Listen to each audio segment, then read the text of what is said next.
सुकळवाड येथील जयवंती बाबू फाउंडेशन संचलित metropolitan institute and technology management या अभियांत्रिकी महाविद्यालयामध्ये रेक्स मेट्रो प्लस या कार्यक्रमाचं उद्घाटन IT कॉलेजचे प्राचार्य AS मोहारे यांच्या हस्ते नुकतंच करण्यात आलं।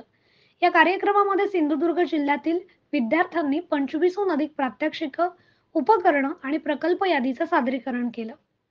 सुकळवाड अभियांत्रिकी महाविद्यालयात संशोधन प्रदर्शन घेण्यात आलं। हे राष्ट्रीय स्तरावरील प्रकल्प प्रदर्शन आहे।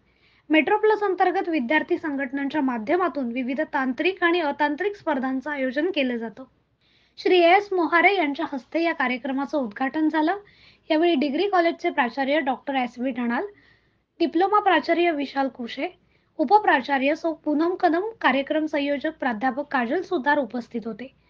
कॉलेज संयोजन कॉलेजचे विद्यार्थी जनरल सेक्रेटरी महेश राठोड, हर्ष गाडीगावकर, समता पाटील, ओंकार पवार आणि डिप्लोमा जनरल सेक्रेटरी ऐश्वर्या पालव, हेमंत चिकंबडे, साक्षी चिकंबडे, विश्वनाथ सुतार यांनी केलं, तर प्राचार्य डॉक्टर ढनाल यांनी कार्यक्रमाची थोडक्यात रूपरेषा स्पष्ट केली। आपण दरवर्षी रेक्स आणि मेट्रोपल्स हा इव्हेंट दरवर्षी घेतो आपल्या MITM मध्ये। तर रेक्स हा एक नॅशनल इव्हेंट, नॅशनल लेवलचा प्रोजेक्ट एक्झिबिशन कम कॉम्पिटिशन हा इव्हेंट आहे। आणि मेट्रोपल्स हा टेक्निकल आणि नॉन टेक्निकल असा हा इव्हेंट आहे। तर दरवर्षी हा आपण इव्हेंट घेतो आपल्या इन्स्टिट्यूटमध्ये, metropolitan institute of technology and management, जी के सुकळवाडमध्ये आहे, railway station, Sindhudurg railway station नजीक। आणि याचा जो आहे याचा पर्पज जो आहे की आपण एकाच रूफ अंडर सगळ्यांना या टेक्निकल इव्हेंट्स, बाकीचे जे कॉलेज आहेत, बरेच कॉलेज याच्यामध्ये सहभागी होतात आणि सगळ्यांना आपण या टेक्निकल इव्हेंटद्वारे आपले टॅलेंट शो करण्याची आपण संधी देतो।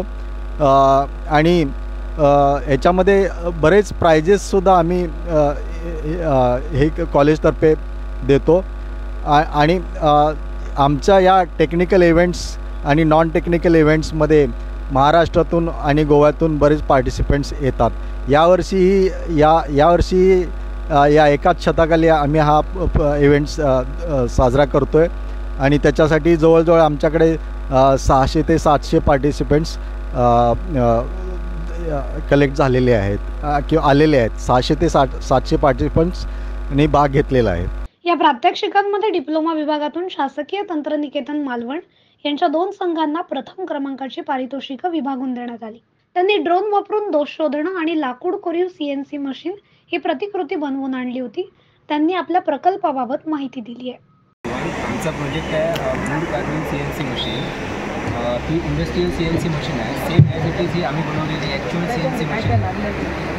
आणि याबद्दल सांगायचं याच्यामध्ये ॲडिशनल गिअर मेकॅनिझम यूज केले जातात, जे इंडस्ट्रियल CNC मशीनमध्ये यूज केले जातात, ते आम्ही कमी केले आहे। त्यामुळे याची एफिशियन्सी तर मेंटेन राहते, ॲक्युरेसी पण मेंटेन राहते आणि प्लस याची कॉस्ट रिड्यूस होते। कारण नॉर्मल जो कन्झ्युमर आहे तो कुठे जाण्यापूर्वी पहिला कॉस्ट बघतो, कारण त्याला ते एफर्ट झालं पाहिजे। आता फॉर एक्झाम्पल कुठे गेलं तर बल्ब घ्यायचा असेल तर तो पहिला त्याची किती एफिशियन्सी आहे, किती त्याचं हे आहे ते बघत नाही, कॉस्ट बघतो।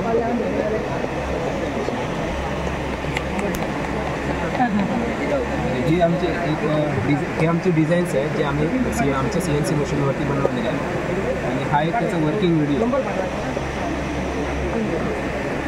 बाकी टेक्निकल इन्फॉर्मेशन झाली टेक्निकल इन्फॉर्मेशन कशी कॉस्ट रिड्यूस केली, आम्ही ते ॲडिशनल जे बारीक गोष्टी आहेत, जे स्मॉल ऑब्स्टॅकल आहेत ते आम्ही ओव्हरकम केले।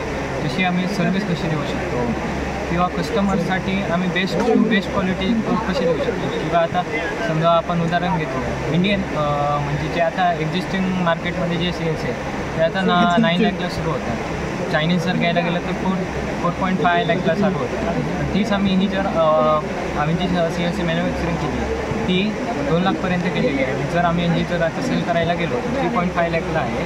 आणि हे जर आपण ही जी आमची जी सर्व्हिस आहे ती जर आम्हाला सिक्युअर ठेवायची त्यासाठी आम्हाला रिटर्न करावं लागेल। आणि त्याप्रकारे आम्ही जी CNC आहे ती प्रत्येक कारखान्यांसाठी इकॉनॉमिकल केलेली आहे।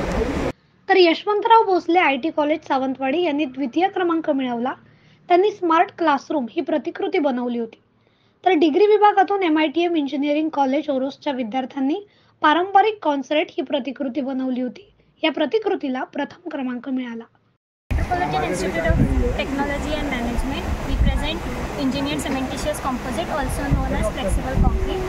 Over here we can see this is flexible concrete ECC, which is more tensile than conventional concrete. It was tested under 3-point bending test under UTM machine, in which we saw deformation. This specimen broke into several pieces. While this remained intact in one piece, we can see there is slight bend in this specimen, and also we can see micro cracks. We can observe micro cracks over here, and this is useful in seismic regions as well as in high vibration. तर Yashwantrao Bhosale IT college Sawantwadi यांच्या Tesla coil या प्रात्यक्षिकाला द्वितीय क्रमांक मिळाला. या विद्यार्थ्यांनी या प्रकल्पाची माहिती दिली आहे, पाहूया. प्रोजेक्टचं नाव आहे आमचं wireless transmission of electricity wire Tesla coil.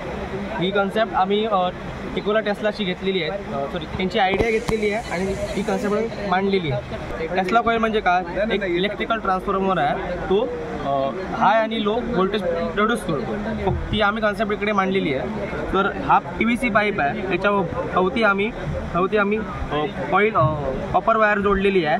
हा बॉल आहे, ॲल्युमिनियम फॉईल जोडलेला आहे. आपल्याला माहिती आहे की ॲल्युमिनियम फॉईल हा इलेक्ट्रिकलचा गुड कंडक्टर आहे.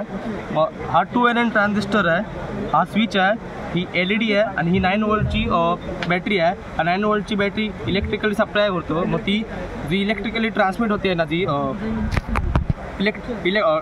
वायरलेस ट्रान्समिशन होतं ना इलेक्ट्रिसिटीचं, ते आम्ही फक्त इकडे LED मार्फत दाखवलेलं आहे. जेव्हा चालू करू तेव्हा ह्याच्यात हाय आणि लो व्होल्टेज तयार होतो. म्हणून ही लाईट बघितली तर ही लाईट अशी मध्ये हाय होते, मध्ये लो होते ही लाईट. ते इकडे आम्ही काय म्हणलं की आधीचा जो डिबेट राऊंड झाला होता भूषण ग्रुप आणि प्राजक्त, जेव्हा आता आपल्याला माहिती आहे की लॅम्प्स असतात ते सोडियम आणि काही फल्टीपासून बनवलेले असतात. ते लाईट करण्यासाठी ना, इग्नाइट होण्यासाठी पॉवरफुल सोर्स लागतो.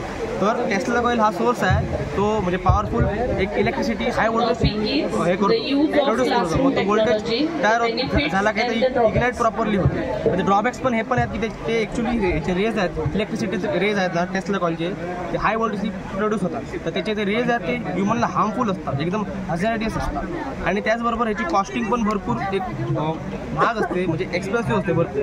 आणि त्याच्यात एक हे पण आहे की याच्यात हाय व्होल्टेज प्रोड्यूस करायला ना खूप डिफिकल्ट आहे, एक प्रॉपर हे नाही, त्याला मेजरमेंट नाही. यावेळी practical civil, 3D CAD, code war, circuit making, paper presentation, rangoli, वादविवाद स्पर्धा, पोस्टर मेकिंग, स्पॉट फोटोग्राफी यांसारखे कार्यक्रम घेण्यात आले होते. यामध्ये सिंधुदुर्ग जिल्ह्यातील कॉलेजचे सर्व विद्यार्थी सहभागी झाले. कुणाल मांजरेकर, कोकण मिरर, मालवण.